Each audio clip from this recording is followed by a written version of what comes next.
Whether or not you should use tubed black is kind of one of the oldest debates in oil painting.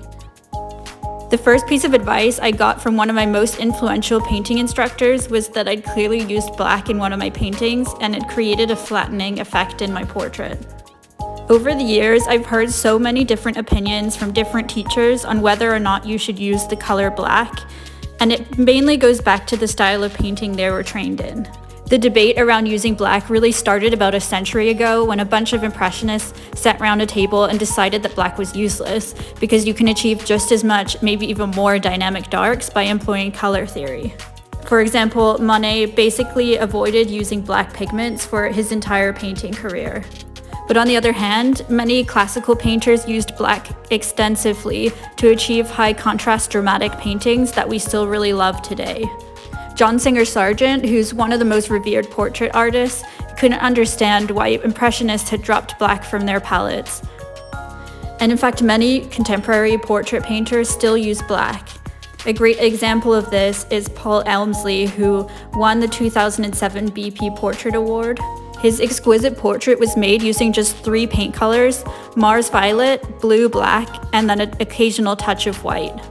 And it's amazing what he was able to achieve with just these 3 colors.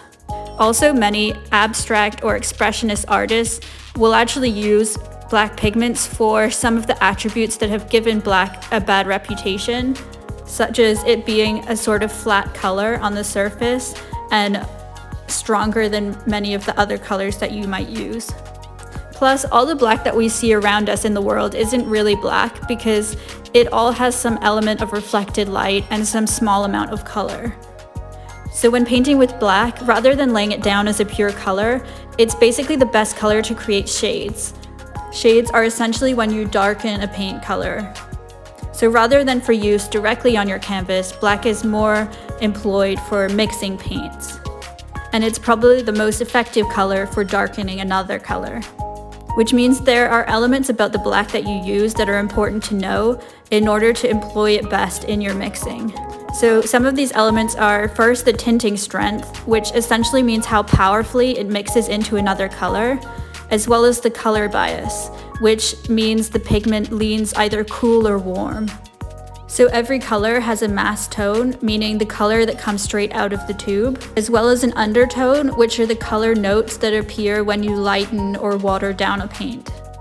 Because a paint's color bias will impact the colors that you create when you're mixing.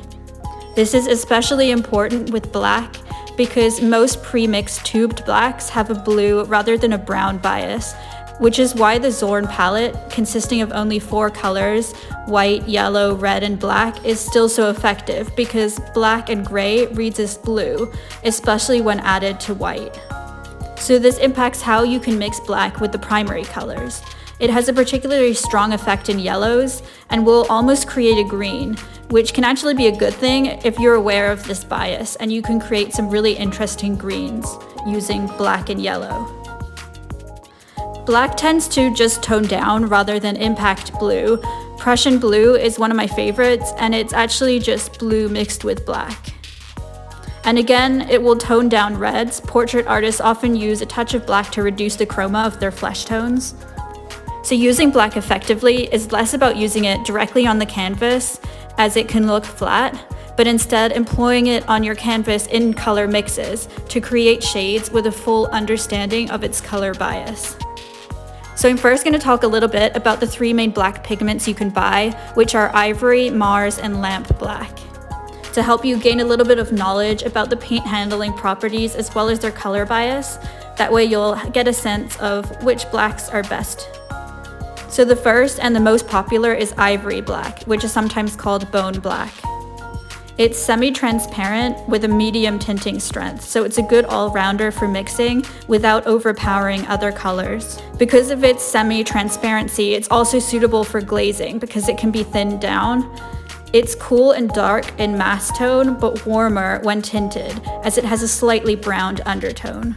All these elements lead to it being the most widely used.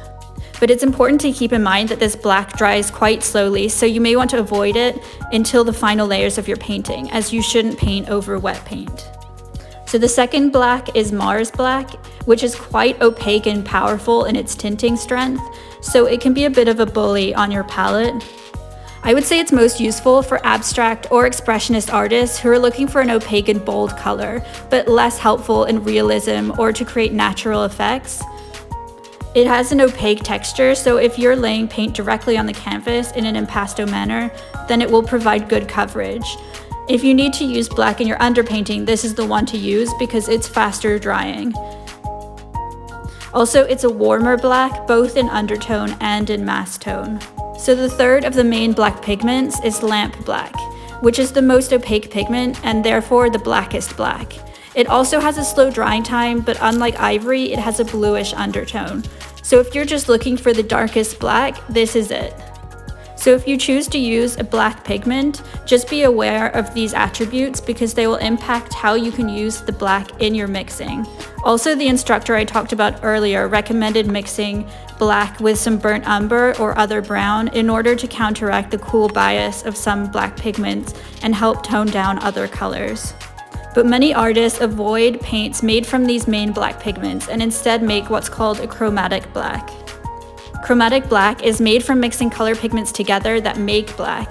The advantage to a chromatic black is that they tend to be more neutral and therefore better for color mixing.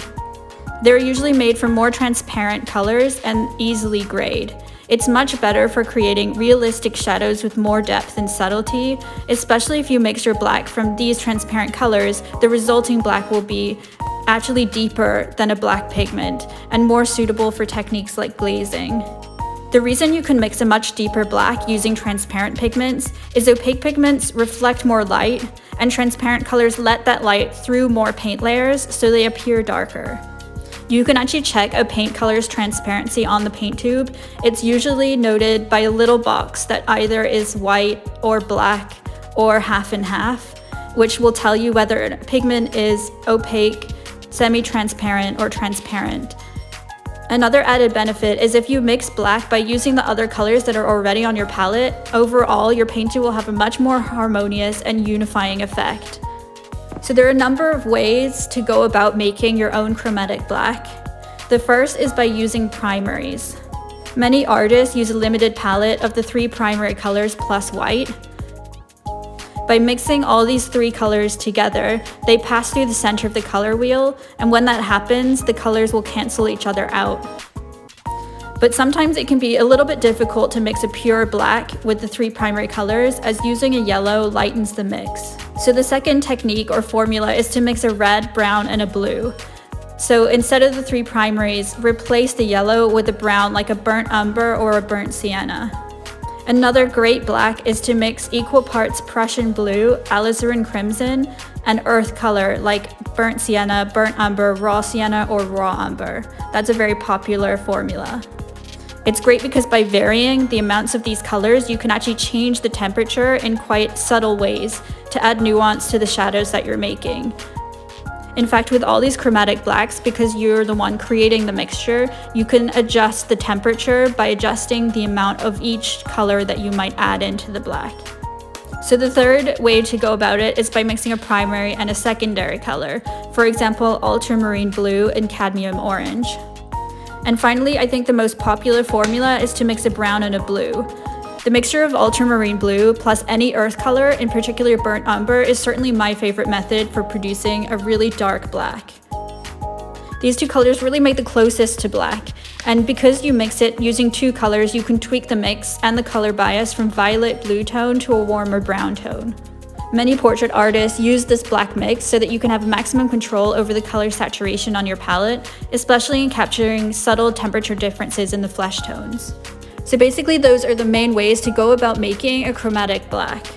They're very easy to mix, and you can look up specific paint color recipes for making black online and really experiment to find your favorite, or find one that you're already using those paint colors so you can make a black from the colors that you already have. Most artists will mix a chromatic black themselves, but you can actually buy them from certain paint manufacturers. You can tell by the pigment codes on the paint tubes which colors have been used to create their specific black, because each company might pick a different formula, but that way you know that it's been mixed to create a nice neutral black.